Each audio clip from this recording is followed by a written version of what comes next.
Hey guys, it's your boy Mark, and today we're going to talk about Dean guitars, my relationship with them, and why I switched to Dean 13 years ago.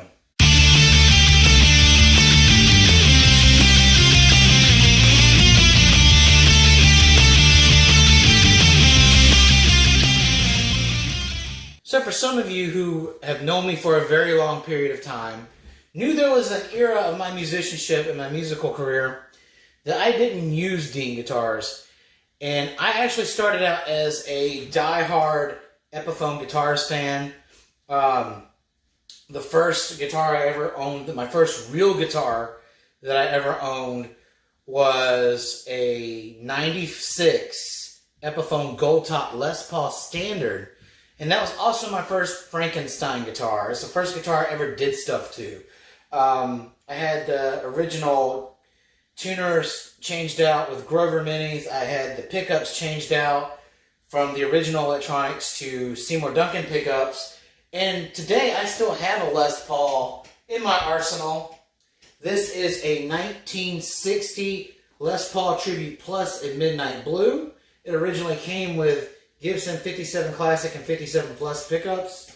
I had those replaced with the exact same set of Seymour Duncans I had in my original Les Paul and my black Les Paul Custom. I use this guy a lot. It's incredibly well built. It's a workhorse, a machine, and a killer tone.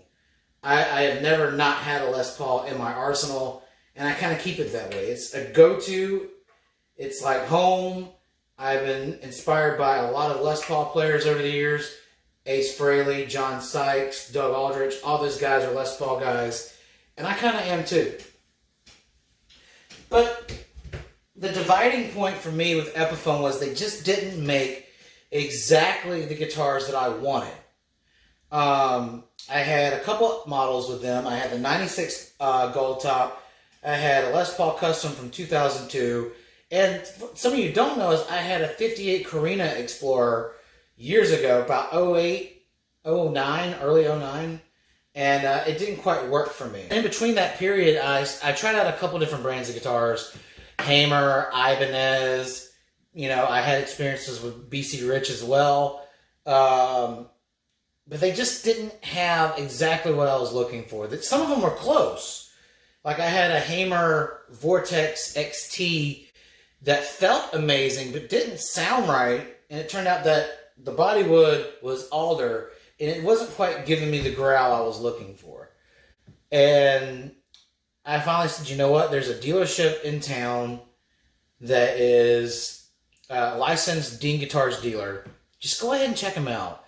You know, at the time, Dave Mustaine was endorsed by Dean. Michael Schenker was and still is endorsed by Dean. And a lot of the other guys that I really like were playing Dean. So I went there and I tried out Dean, and then fell in love with them, really. My first Dean was Vendetta 4F in solid white. 24 frets was not for me, so I traded that guy back in. And the first real Dean guitar I owned was a 79V in black. And the reason why I kept going back to Dean guitars was they were making the guitars I wanted to play. Because my vision for guitars have always been, I want something that looks and feels vintage, but can hold up to more aggressive playing in a heavier style of music. And sometimes, more often than not, those Epiphones just don't hold up as well and play as well as I would have liked them to. There's just certain things you can't do on a Les Paul. And I started noticing these Deans had so many great features just straight out of the box. Grover tuners automatically come on most of their models. And Epiphone does the same thing now, and they have for several years. But you're starting to get into really solid guitars with thin, fast necks. And one of the selling points to me was, that Les Paul heel was stopping me from doing a lot of the runs I wanted to do. And all their guitars sport this incredible scallop-type heel. I don't know if you guys can see this. But every guitar that I've gotten from Dean has this carved away neck joint. And it makes it so much easier for higher fret access. And I finally found a guitar that could play as well and sound great, and they take the pickups super well too. So I've put Seymour Duncan pickups in all my guitars. And the price point was just killer. I could find a guitar that was set neck, looked incredible, and then I can find guitars with ebony fretboards for under $1,000. Like, you take a look at a lot of these Epiphones now, they're not even using rosewood on a lot of their fretboard materials. They're using a lot of different materials, and I understand there's a shortage, but you look at Dean guitars, and you're finding guitars with set neck construction, Grover tuners, mahogany bodies, flame maple caps, and ebony fretboards for about $700, $800. You just can't find that sort of value in pretty much any other brand of guitar. And I just became very familiar with them. They just played better than everything else. They sounded better than about everything else. And they've never let me down. Not one of my Deans have ever let me down. And they just kind of become a thing. And I found my sound, that vintage meets modern, through Dean. And when you find something that just encapsulates your vision for music like that, you just don't turn your back on them. And I don't typically get political in any of my YouTube videos, but I know there's a lot of friction between Gibson guitars and Dean guitars, especially in recent times. Last month, Gibson won their years-long lawsuit against Dean guitars over copyright infringement, claims of counterfeiting, etc., etc.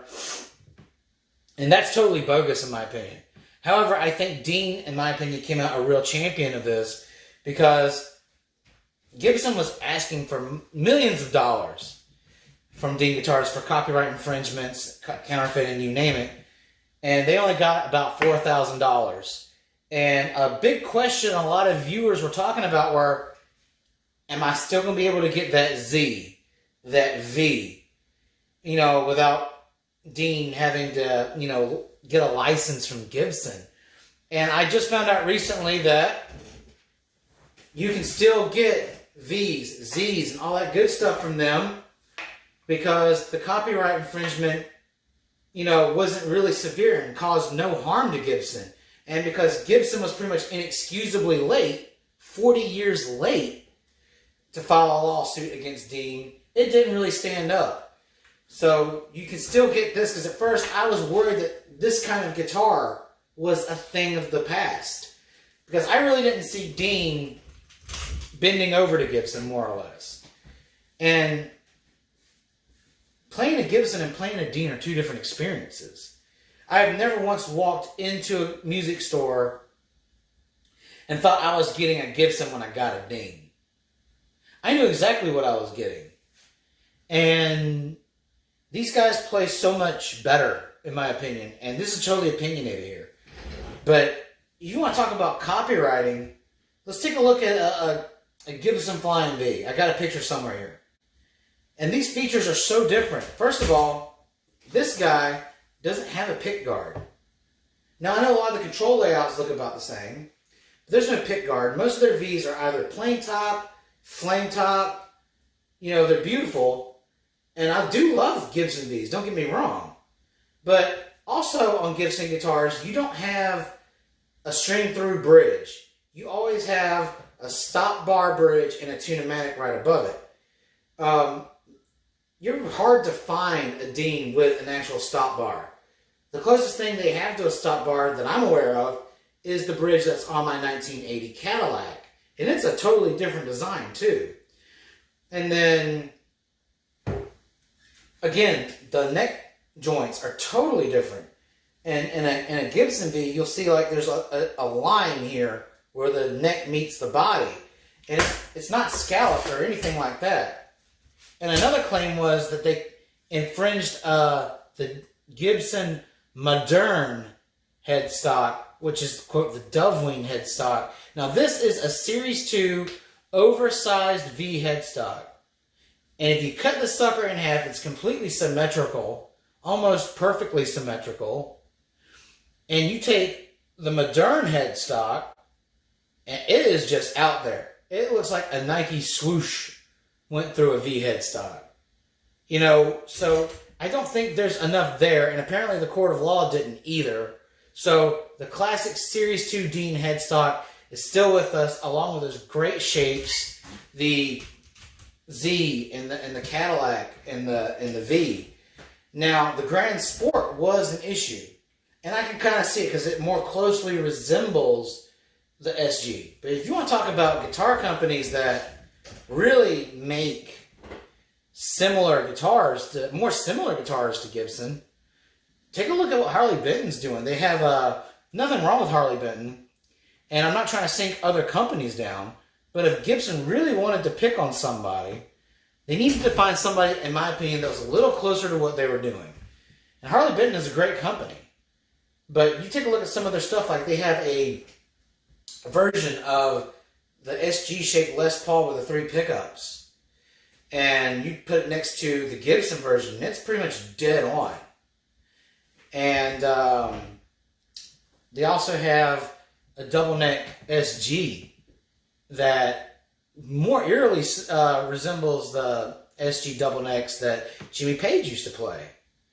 And they also wanted to kind of sue Dean over the Dove Wing headstock, the Book Match headstock rather, off from their Les Paul, and their EVO headstock is totally different.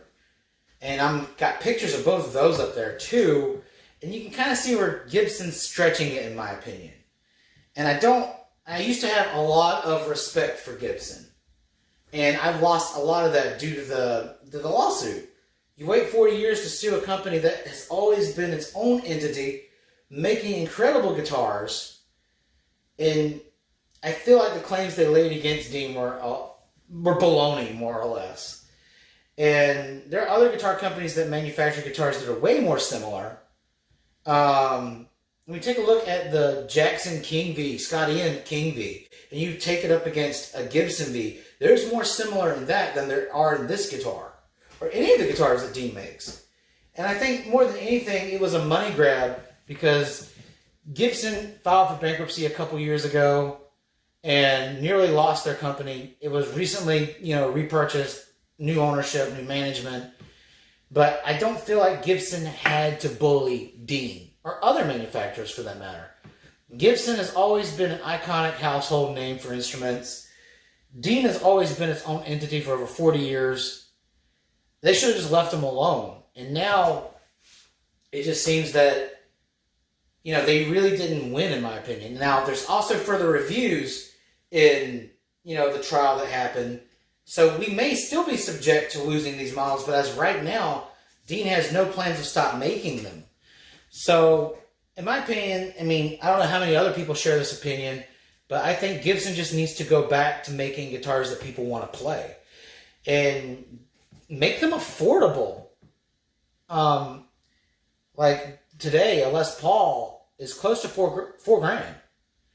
And, about 2010, they were at like $2,500, which is still not quite affordable for a guy like me.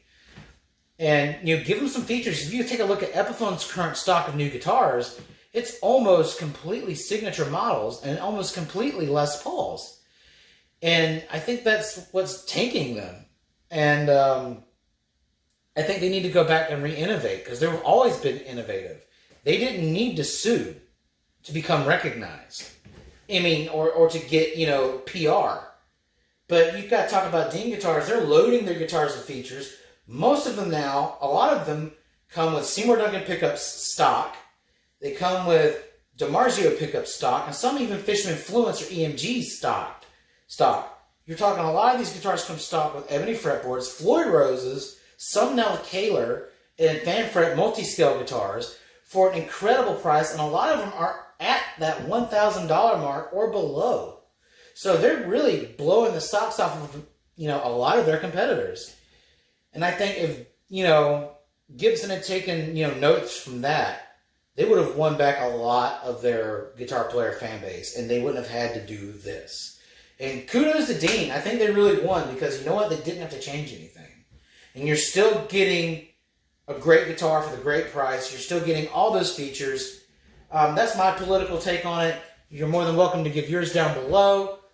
I'm always a Dean player, always will be a Dean player. My next guitar, without a doubt, will be a Dean. But yeah, I mean, I still have a soft spot for Gibson for the Les Pauls and stuff like that, but do better. Dean has always been making their own instruments. To me, they really haven't ripped a whole lot of anything off. And again, you know, the Grand Sport's going under review, and I can get that one. I can concede that one. But as far as their iconic shapes, like the V, the Z, and everything else they've been doing, they're their own entity. And, you know, I'm glad they're still standing up making the guitars that we love to play. Again, that's why I switched. That's why I continue to play them. If anyone from the Dean Guitars is watching this, I love your stuff. And I hope that you guys continue to fight this and keep giving us the great guitars you've always been known for giving us. Dean is one of those companies that's always been true to itself. Yeah, I can't wait to get another one. Get your wings.